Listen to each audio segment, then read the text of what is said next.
மனிதன் எல்லாவற்றையும் spiritual life எல்லாம் சாக்ரிஃபைஸ் பண்ணி என்ன பண்றான், அந்த பண தேவைகளுக்காக ஓடிக்கொண்டிருக்கிறான், அதை ஆராதிக்கிறான், அதை மெச்சிக் கொள்கிறான். இப்படிப்பட்ட சூழ்நிலை இருக்கிற நாம் ஒன்றை புரிந்து கொள்ள வேண்டும். இந்த பணத்திற்கெல்லாம் ஓனர் நம்ம கிடையாதுங்க. நம்மகிட்ட இருக்கிற இந்த பணம், படிப்பு, அந்தஸ்து, சொத்துக்கெல்லாம் நம்ம ஓனரே கிடையாது. இதை நம்ம புரிந்து கொள்ள வேண்டும்.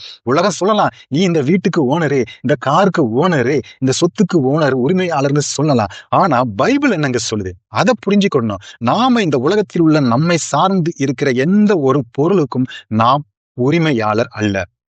அப்படின்னா யாருங்க இதுக்கு ஓனரு? வேற யாரும் இல்ல, நம்ம ஆண்டவராக இயேசு கிறிஸ்து. அதுதான் சங்கீதம் 24:1 என்ன சொல்லுது?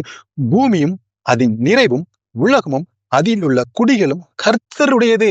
ஆகாய் 2:8 என்ன சொல்லுது?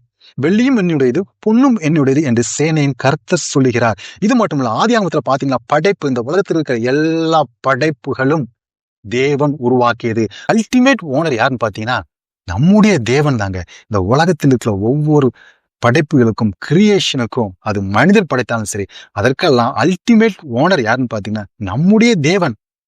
இதை நாம மறந்து கூடாது.